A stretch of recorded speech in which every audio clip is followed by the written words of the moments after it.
Welcome to the CEO series, our kickoff today.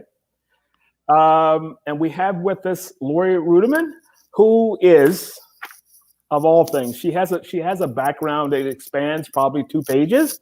She's a former HR executive, writer, speaker, entrepreneur. Her new book, Betting on You.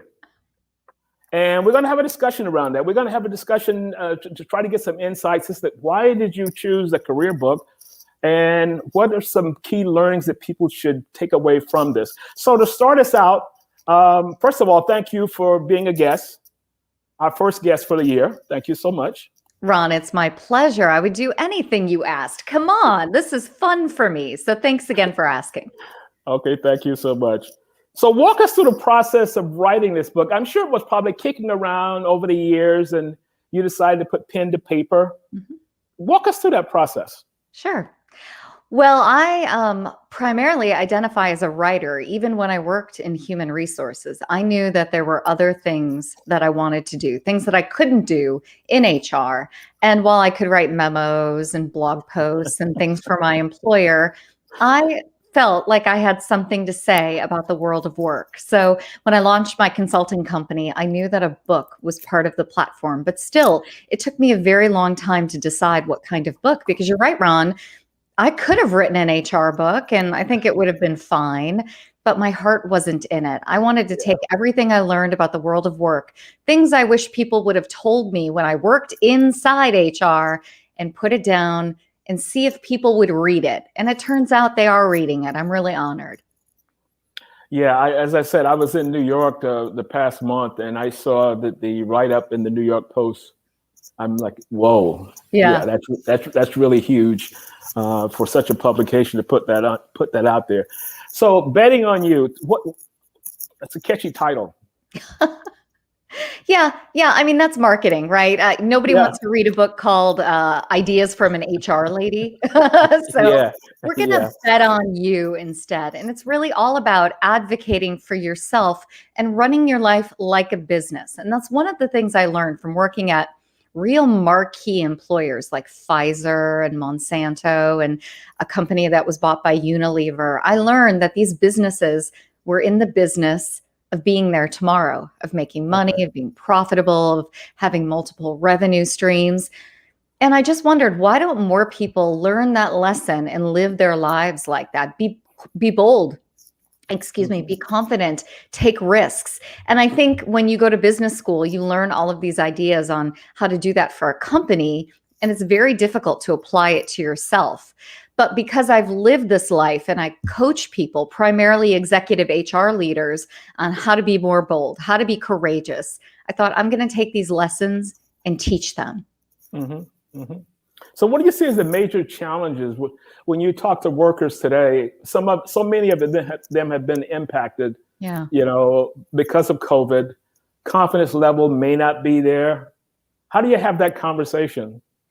Well, you're absolutely right, Ron. COVID changed the game. And I was writing my book when COVID emerged. I was almost done with it. And I mean, I had to go back and really rethink, is what I'm saying accurate? Because we have a lot of fear in the marketplace. But let's not be fooled.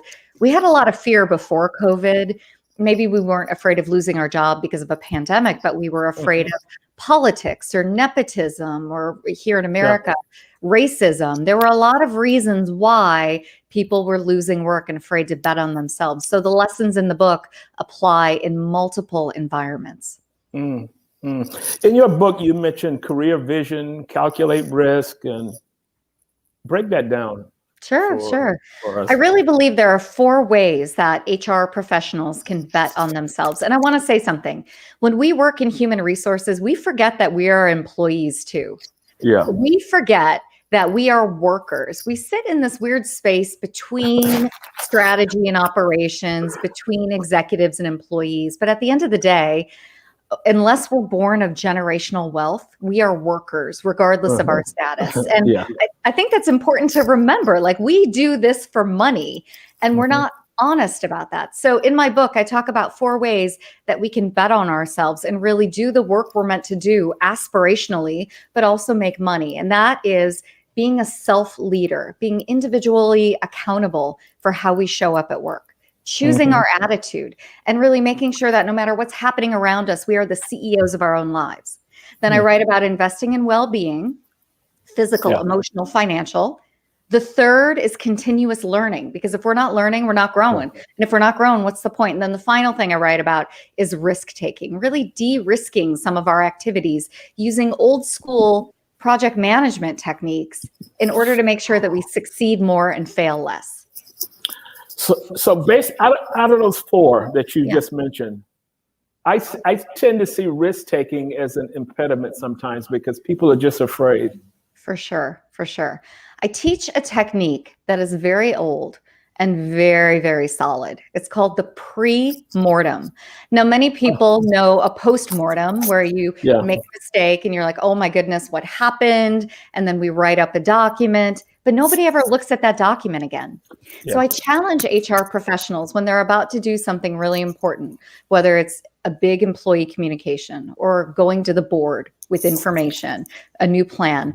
You need to predict how this is going to fail before you deliver, and then address those points of failure first before you go to the board. Like really do that work of flashing forward, predicting how this is going to go wrong.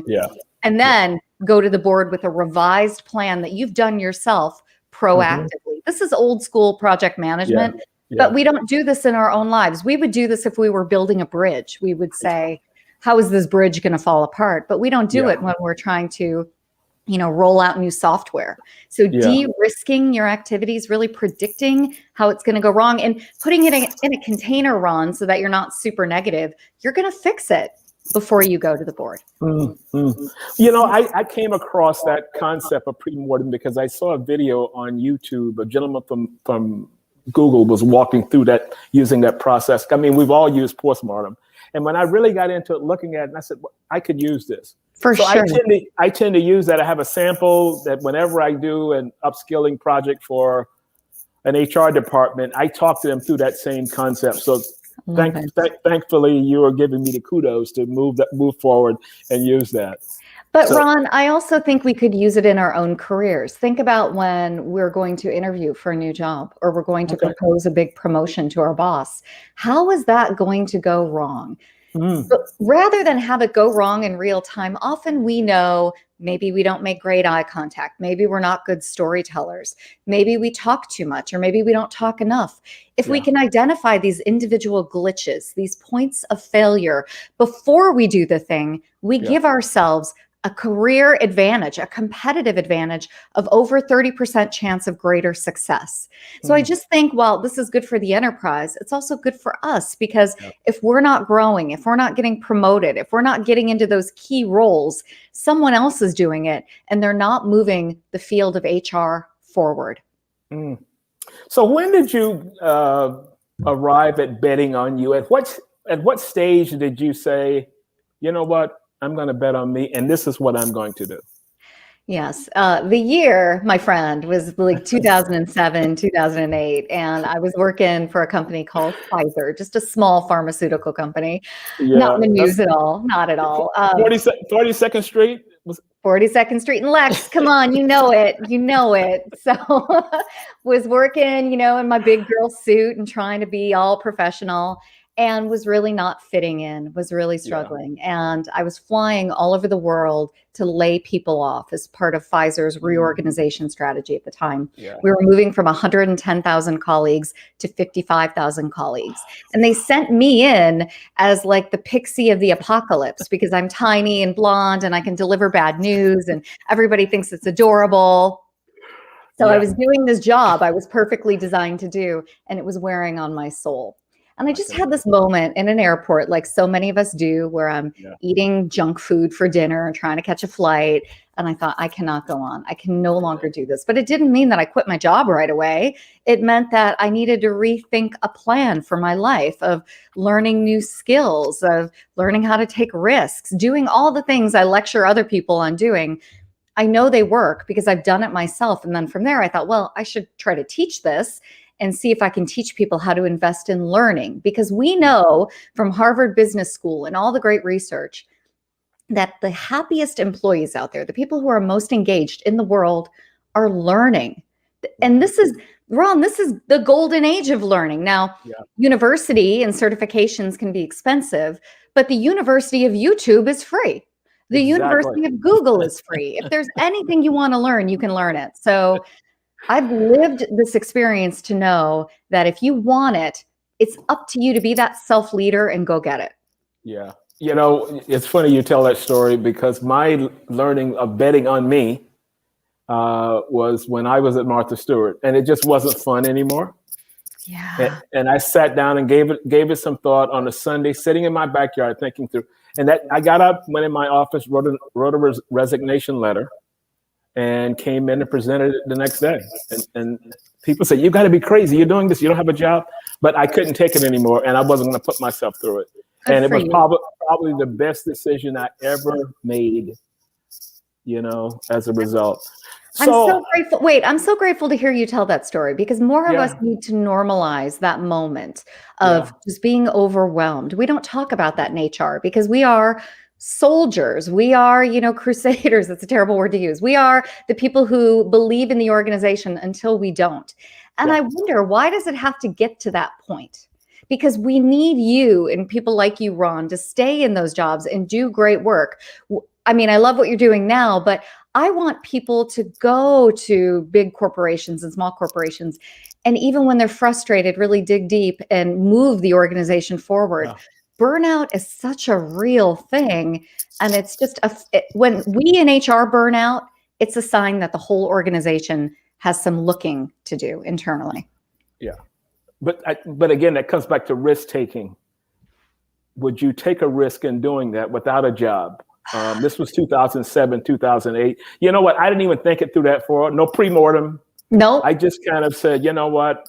I can't. I knew I had severance, long-term severance, 6-7 months. So I said, I'll figure it out. And, and everything kind of blossomed from that. So, and I know you've been getting feedback from your, you know, people that have read your book. Have you come across any stories that people have told you that were profound as you listened to them? Kind of what we just kind of shared? Tons of stories. People who were at a breaking point and then said enough is enough, and they've launched their business. Or people who were at a breaking point, like my dear friend Lars Schmidt, and actually left, but turned his former employer into a client, which is very, very common. So you don't burn a bridge when you leave. You say, I need to do something new, but I would like to be of service to you still. Can we rethink our employer-employee relationship? And companies, if they love you and they care about you and they love your work and admire your work, they'll say, yes, we'll figure it out, whatever you need, or let's give you some time off. But, you know, I found more people who have hit a breaking point and have just stayed. And then they're just miserable. And that to me breaks my heart, which is when I start to say, you need a mentor. You need somebody to help you level up so that you can figure out what's next. And I write about mentorship in the book because the idea of mentorship has become so important in my life. And we think, Ron, mentoring has to be a formal program. It doesn't. You can admire someone, and take the good stuff. There's so much that you said in that prior statement about people making that decision, risk-taking, and just stepping out. I think there's a saying that seeing the light at the end of the tunnel. Well, this requires not really seeing a light, maybe very faint. And I just move towards that because I have confidence in myself. So the confidence level thing comes up. You know, there's the imposter syndrome can come up. We're kind of screwed up. Human beings are definitely bipolar. I don't know what other word to use. I mean, we believe in ourselves and yet we don't. We like to think that we're the smartest people in the room until someone else tells us that they don't agree with us. And then we have imposter syndrome. There is a lot of talk these days globally around imposter syndrome, which tells me this isn't something we should be ashamed of. This is something all of us feel at all levels. We wonder, am I good enough? Am I smart enough? Is this silly? Is this ridiculous? And the answer is you could test this out by using that pre-mortem, by saying, okay, I want to be a consultant. How is this going to fail?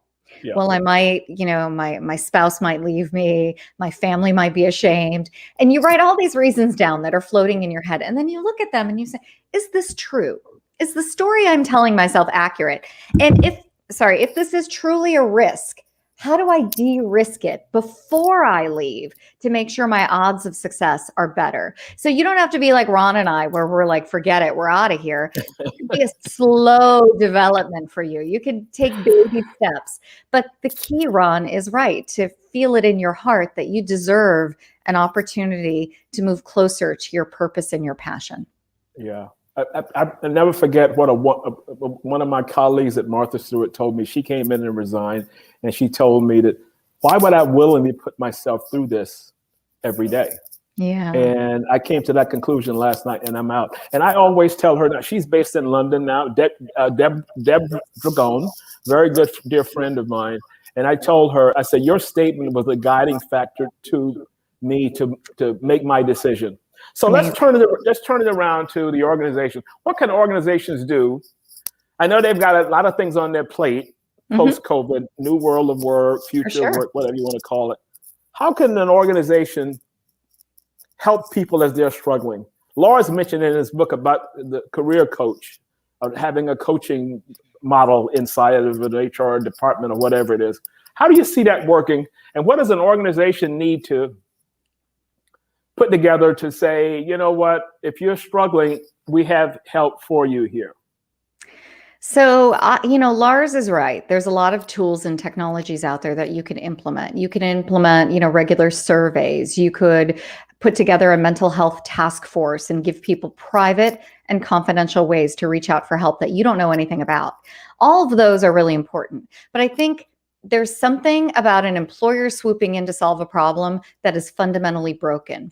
One of the things we need to be telling our workforce is that you can solve your problems and you have the right, if you're feeling burned out, to address these issues. And then we have to create a culture where feedback is really, really taken with consideration, where you're not punished for speaking truth to power, where there are mechanisms where you can express your dissatisfaction. And we need to train leaders that negative feedback doesn't mean that that person hates their job or that they're lazy, but that they really care about their jobs and they want to make it better. But Ron, I don't know about you, but we talk a good game around feedback, but managers hear something and they think, that person is out. We're done. We're done with them. Tell me what you see with this two-way feedback here. That's a challenge from the leader side because they tend to take it the wrong way. Lots of times they take it personally. Yep. When someone comes to them. I remember a young lady that worked for me at one time, and we had a great relationship. And she came into me one morning. I knew something was wrong, and I asked her, "Is everything okay? Whenever you want to talk, let's talk." She came into me a week or so later, and she told me, she said, "You asked me that the other day." She said, "I'm really thinking about quitting." And I tell that story to say, if you are leading people, yes, and someone that works for you is comfortable enough to come in and have that conversation with you, and you're trying to help them and not trying to say, okay, you're out, send me the letter, make it official, 2 weeks, that kind of thing. And I worked with her on that because she had some things she was trying to do. And I said, let me help you do it here, test it here, and then you go out. That's right. She lasted for 6 months or so, and then she went out, and now she's famous all over the world. Maggie Missile is her name. Amazing story.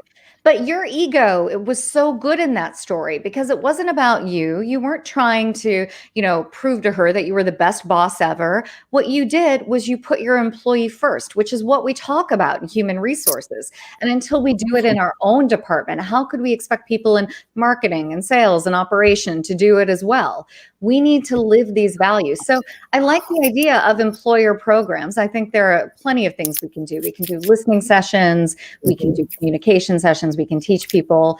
But until we actually put our own egos aside and put the employees' needs first, all these programs and technologies aren't worth anything. We've got to live it culturally and then bring in the tools to help us make it happen. And I think in that way, Lars and I are aligned because my dear friend Lars Schmidt wrote this book about redefining HR. Yeah. And in every example of a company that's using amazing technology, they are still human focused and human first.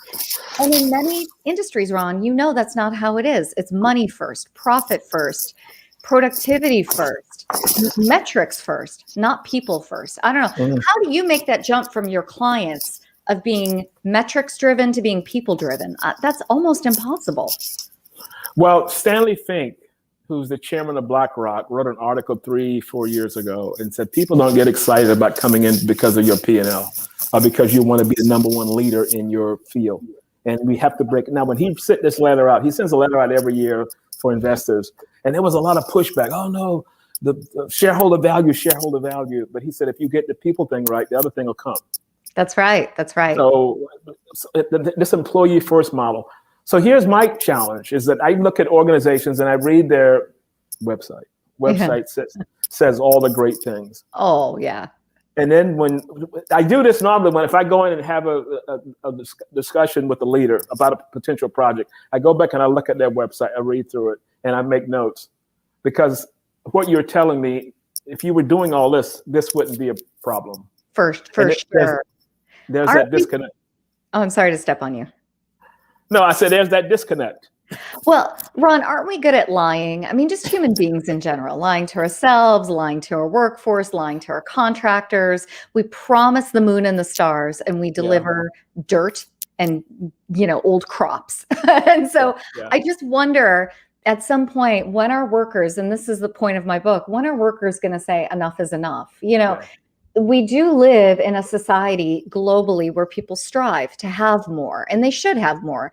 Your work is not your worth. By virtue of being born, you deserve housing, education, food, warmth, relationships, all the good stuff in this world. I believe that. But we also need jobs. And so there's this fine line we have to walk. But the less we need and the less we strive for, the more opportunity we have in our careers to take risks. But here in America, we're a very consumer-driven society. And so you will see all of these people with all of the widgets, all of the things, and yet they're so unhappy in their work, but they've built up a life of dependency where they have to go to that job. They absolutely have to do these things. So there's this Western tension that we have around needing less and being able to take more risks at work. And that's what I'm trying to get people to think about. But all over the world, people are locked into jobs because they have family to take care of, extended relatives to provide for. And the question becomes, what do you need at a very bare minimum so that you can have a really great life and start to recalculate the math? But that is not an easy road for a lot of workers. Yeah. I always, whenever I do a session, I always ask people, do you know what TGIM means? In this area, I say TGIS because we tend to start work on Sundays. Yep. And everybody has this question, with this look on their face. I said, what about TGIF? Everybody gets TGIF. Yep. So what about TGIM? I said, if you ever get to the point of the TGIM, you've got it made because you look forward to doing what you're going to do. That's so right. What's the gap and how are you going to close that? And this is why I came back and asked you the question earlier about what can organizations do to first identify this and say, you know what, here's what we're going to build in to support. Yeah. So I'm going to throw a scenario out. You're called into an organization, totally disruptive organization. People are leaving left and right. And they're saying, we have to fix this. So if we had to do leadership development around that, and we have a C-suite of maybe 10 people, what would be possibly your major theme in designing that initiative for them to understand the people side? You mentioned employee first. How can you build an employee first model through leadership development? Well, I've seen this play out multiple times in my career. And one of the things that leaders don't do, which is driving some of this, is demonstrate self-leadership themselves, individual accountability for the problems that are happening. You know, when you go into a toxic organization, oftentimes the leaders are deflective. They recognize there's a problem, but they think it's some sort of esoteric problem that, the employees are complainers and we know things are bad, but we've got financial issues. And until there's individual ownership at the executive level, I can't work with that until they say, this is on me. I've got a failure of leadership.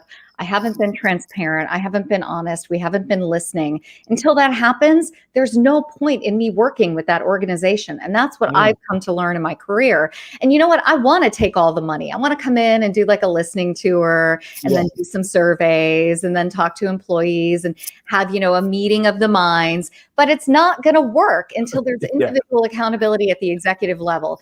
And so I turn down more assignments than I take these days, because it's not worth my time and my energy. It is so frustrating for me as an HR consultant to hear blame at the executive level down when we know, Ron, where it starts. Yeah. Well, I'm different. Those are the ones I want. I want the difficult ones. I tend to tell me more. So because you're starting at ground zero, and if I can make an impact with that group who is in that fixed mindset, yes, if I can get them to open up and see this employee first model could work, and you can derive everything you want if we change the mindset, change the structure of the organization, level of discussion, all those things. Let's live up to, because I've already looked at your website, let's live up to all of that, because you're not living up to that now. So for me, there's a thirst for that type client. And that's why you do the work you do. And that's why people refer you into those businesses. I think, what I have discovered is I'm not willing to go on a 2 to 3 year journey with an employer only to move the needle 2%, but you move the needle more because of your techniques. I am much more apt to work with an organization that comes to me humbly and says, we know we have a problem and we know it's us. And those happen, they happen, but I'm not going to be paid from an organization that won't live its values. That's my reputation. There are things that I can't do to convert certain employers, but I also know that there are individuals like you, Ron, so that when I get that phone call, I can be like, I'm not your lady, but I know a guy. I know a guy. I know a guy who knows a guy, right? That's right. So, That's right. So let's take it a step further. So let's say the board is kind of stuck. Yeah. But there's board members who understand or realize that maybe it's because of this blockage here, and maybe we need to work with that. Yes. So have you ever had any access of working with boards? This is funny because this question was asked from me, a client call right before we did this call. Have you ever had any inclination to work with boards and all this kind of thing? Yeah. It's funny that you mentioned this, because I have actually worked with individual board members on some of the work that they're doing within committee. And I think they're okay. You can do a little bit of work. So one of the things that I'm really excited about is that a lot of these boards, in terms of compensation, have real rigorous ways that they apply methodologies and philosophies and formulas. And there's a new and emerging thing that we're talking about in COVID called structured discretion. So maybe your organization didn't meet its goals. Maybe it didn't meet its needs. Maybe there's a big gap between where you wanted to be and where you ended up at the end of 2020. But what can you do with some structured discretion to make sure that you still reward and incent employees so that you give them a chance to be successful in 2021 and beyond? That to me is the exciting work that I'm doing these conversations around. Is there another way? Is there another formula? What are other organizations doing in this area? And now we're getting out of the compensation and bonus cycle here in America. We cannot get people to stay if we're not paying them decently and we're not recognizing that they've taken a huge financial hit in 2020 with more daycare, more expenses. Working from home is more expensive for many employees. So this idea of structured discretion is something that I've been involved in the fourth quarter and the first quarter, and I love it. It's one of my most exciting conversations. Okay, I'll have to Google it. Well, it just means you can do what you want to do. With new rules, and you have to come up with those rules, and you have to figure out, all right, if we didn't meet these benchmarks that we say we met, what are the revised benchmarks, and how do we make sure that when we implement those new benchmarks, there's no bias? We're not just giving out favorite bonuses to the people we like. If we're really going to incent people to stay, how do we do this from an enterprise perspective? So those are the conversations I'm having that I love. You mentioned compensation and bonus. What's happening in the U.S. as it relates to that? It's variable. So in some places, workers are being told, you know what, there's no room in this. In some areas, they're being told we didn't meet standards, but we're going to go ahead and give it to you anyway. So it's kind of all over the map, depending on how much capital companies have in reserve, if they've been budgeting for, these dry times. But in a lot of cases, especially in small to medium-sized businesses, the bonus is you still have a job. Yeah. And that's your bonus. That's your bonus. You still get paid. Yeah. And that's how your do you bonus. communicate that with integrity and make sure people don't feel like they want to look elsewhere? I mean, that's a challenge. That's a communication challenge. Yeah. You mentioned mentoring. I'm kind of a big fan of mentoring. And for people that's listening, so here's a way I try and give back every day. So I work on this premise of making a deposit every day. So I said, when I want to withdraw, it's always there. Yeah. So you wake up, you open up LinkedIn, there's 5 requests. 3 of them may be telling you a sad story. Yeah. Help, please help. I will always take the time to write a note. Oh. And the feedback comes back. The feedback is along the lines of, thank you so much for taking time to respond to me. And I think we all need to kind of step up to the plate because people are hurting. Mm-hmm. People are trying to figure out. And I hope this conversation, gets people to thinking about, you have a lot of skills and you have to kind of, I'm going to use yours, you have to bet on that. Yeah. In order to, move it forward. So we talked about the individual. So we talked about the organization, imposter syndrome, all these kinds of things. What do you think is the largest impediment for a person who's looking to change, to do something else? They hate Mondays. Yes. They love Fridays. And they're sick on the stomach on Saturdays because they have to go through Sunday and then there's Monday.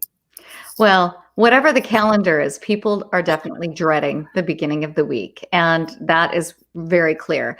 I think, in this book that I wrote and just in my normal philosophy in life, I make it very clear that if you don't bet on yourself, no company will.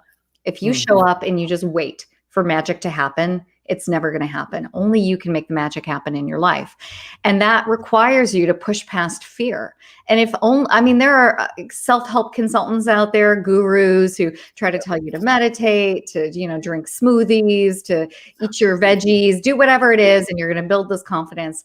It comes from just testing your own ability to take risk. And so whether you de-risk through a tool or you just nail things in the small moments, you get good in the small moments to make sure that you can do it in the big moments. That's another thing that we don't do enough of. We don't do little experiments. We don't test to see, is this going to work if I set a boundary with my boss about working late and just this one little small moment, can I do it again? And can I do it again? It's about testing these things. And software developers know this. You don't just roll out Facebook in one big swoop. You roll out little itty bitty components. You change a color. You change the font. Yeah, Ron. And that's what I did. And so many successful people in their careers. And then when you get good at taking these little baby risks, then you take the big jump because you've developed some faith in yourself.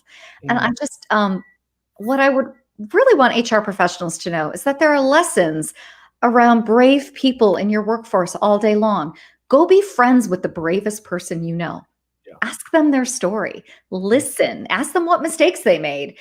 And learn from the people around you because there's bravery on display every day. Ron, you're one of the bravest people I know. That's why we spend time together. I want to learn from you. I want to be inspired by you. I mean, our friendship is in the DNA of this book. And that's because you have taught me so much just from knowing you over the past decade. So I think take these examples not from celebrities, but from the people in our daily lives and learn from them. We don't do enough of that. We don't just ask questions and listen to people's stories. Yeah. There was so much you said into that I kind of lost my, I kind of lost my train of thought, because of what you said. But, you're so right. So we listen and we say, we're going to try this, but then there's the risk factor following the gut. But Ron, nobody's saying go talk to your CEO and tell him to stick it. You know, we're saying, what? although we may want to do that. We do. Oh yeah, yeah. I'm the CEO of my own life, and I want to say that to myself. Yeah, You know, yeah. I do feel like if you want to test it out, if somebody's bothering you at work, and they're your peer, and you're like, why are they always driving me crazy on Zoom? Maybe practice. Maybe say, you know what? I have a little bit of feedback for you. I know it might be difficult to hear, but when we do these Zoom calls, you're always tapping, and it's really distracting. And I want to tell you because it's getting in the way of us having a better relationship, of us communicating. Like practice in the least threatening way. And then when you see your CEO, you can get good. You know? Well, another thing that pops up as you mentioned that was I think about people skills, building relationships with people. And this is my way of looking at a downside of technology. We're so tuned to this that we don't spend enough time just talking. Walking around pre-COVID, walking around an organization so that you know everyone there. Yeah. When I was in New York and I was at Martha Stewart, I knew everyone there by name. I knew everyone by name, and I prided myself on that. But that was pre-technology, and somebody said, "Well, we have this app that can increase engagement. You can send a like." I said, "But first thing, if you can't say thank you and I appreciate you, no app is going to work." Agree. Isn't that funny? I take a lesson from so we talk about boards, some of the boards that I work with are still meeting today. It's weird, but they're physically distant, they're safe, but they still feel that the work they need to do needs to be done face to face. We can talk about that, the pros and cons of that, but there's something interesting in that they need to have community. They need to see one another in order to foster trust. So I think one of the trends that's going to happen as soon as possible is that employers are going to start really requiring people to come back in some form, maybe hybrid, maybe in some way.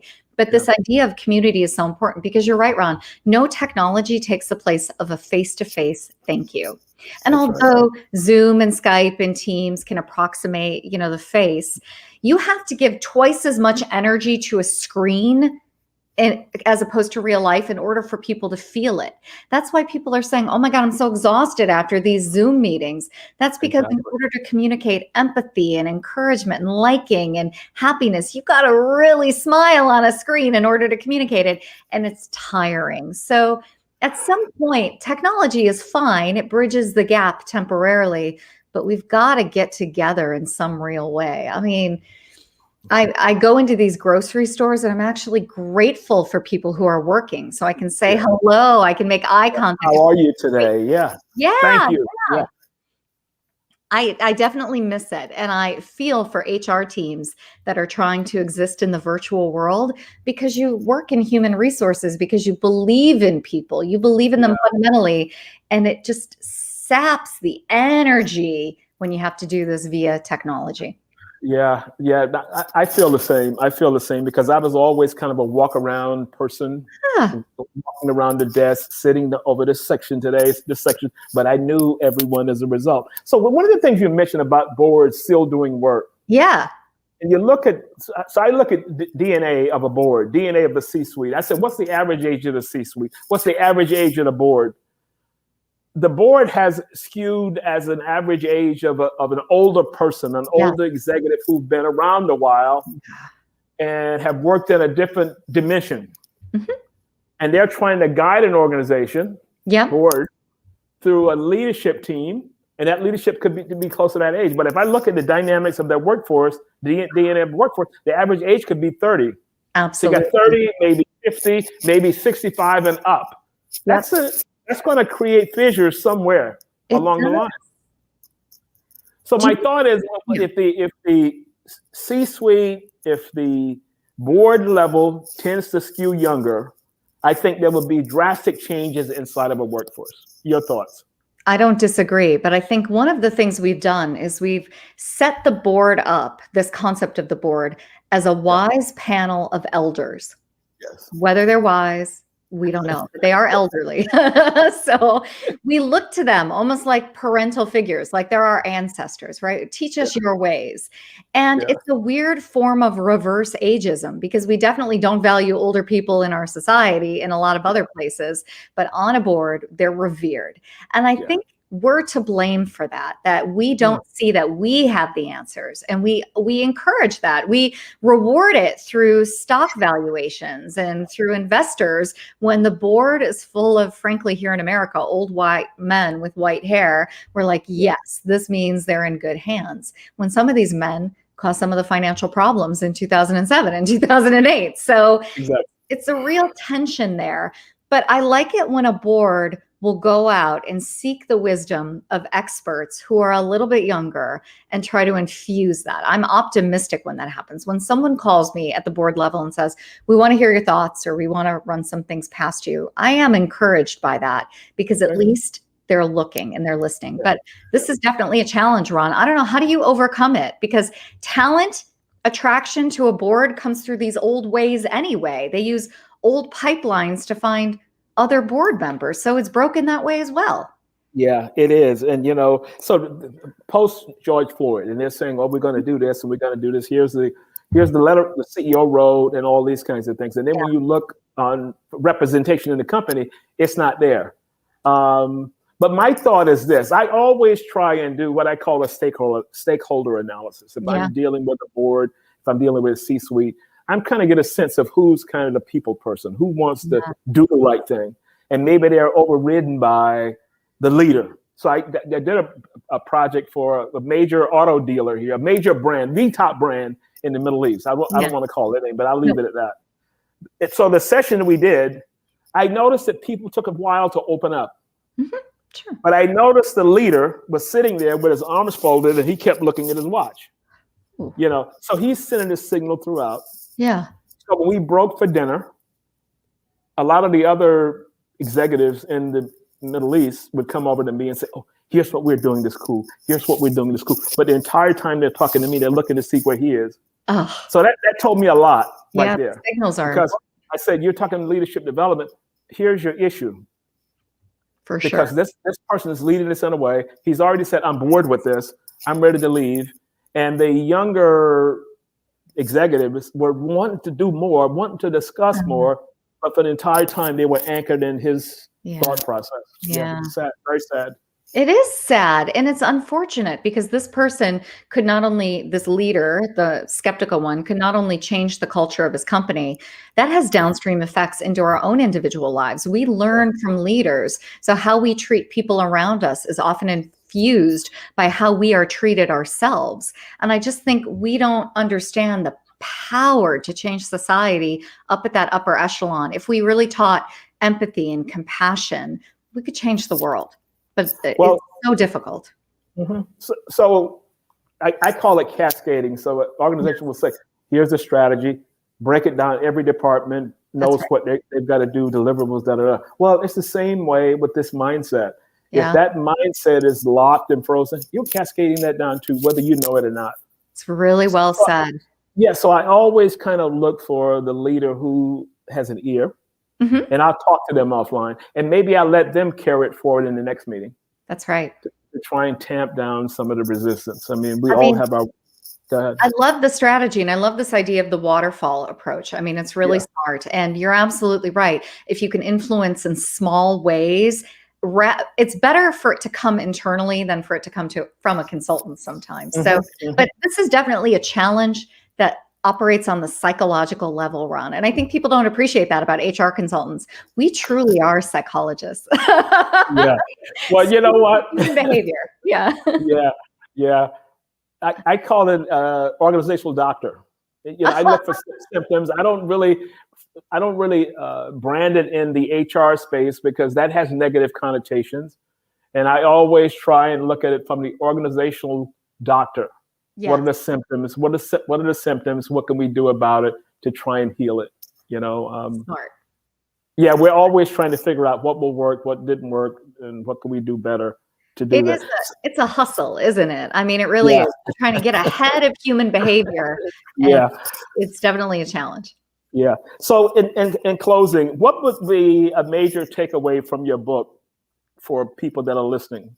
Yeah. We've talked about a lot of different things. What would be two takeaways from our discussion? Well, if you work in human resources, I want you to know that you deserve all the things that you believe you should deliver to your employees. You deserve those too. You deserve to work in an organization that treats you with respect and dignity and hears your voice. And so if you don't feel it, imagine how your workforce feels it. So it's time to start examining whether or not you can be more effective in that company or whether it's time to leave. And just because you decide that it might be time to leave, this is the second point, doesn't mean you have to do it today or tomorrow like Ron and I did. You can make a plan and you could start to peel back your commitment to your company. Maybe you still work strongly, but you treat them like a client instead of a family. That's what I would do to start to prepare for your departure in a really professional way, because you want to leave with respect and with dignity. And potentially, if you're interested in doing the work that Ron and I do, turn your former employer into a client. That is beautiful when that happens. Same as Lauries did. Yeah. That's cool. So leave with a plan, leave with some dignity, and also remember that you deserve all the goodness in the world. I believe that fundamentally, and that's what my book tries to teach. Okay, thank you, Laurie, so much. Let me put it up again. Here we go. We got to get that book to you faster. I got to get that book to me. Yeah. So I agree with everything you said here in your title, and just reading some excerpts from what people said. Because if you're struggling to try and get a sense of what's next, 2.0, 3.0, whatever version you're on, this is the book for you. So Laurie, thank you so much for being our first guest for CEO Series, and we'll be in touch. One question I do want to ask before we leave: are there any type tools in the book that people can use?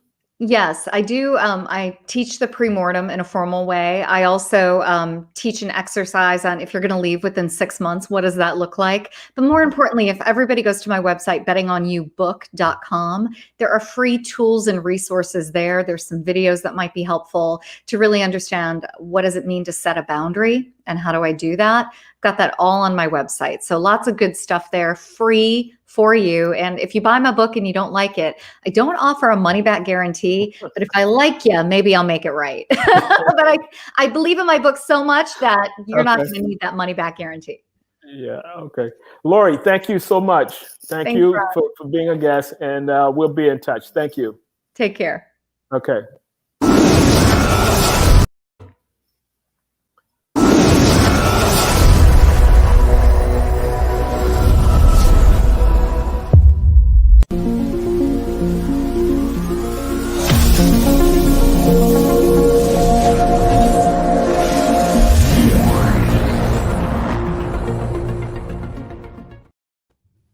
Okay.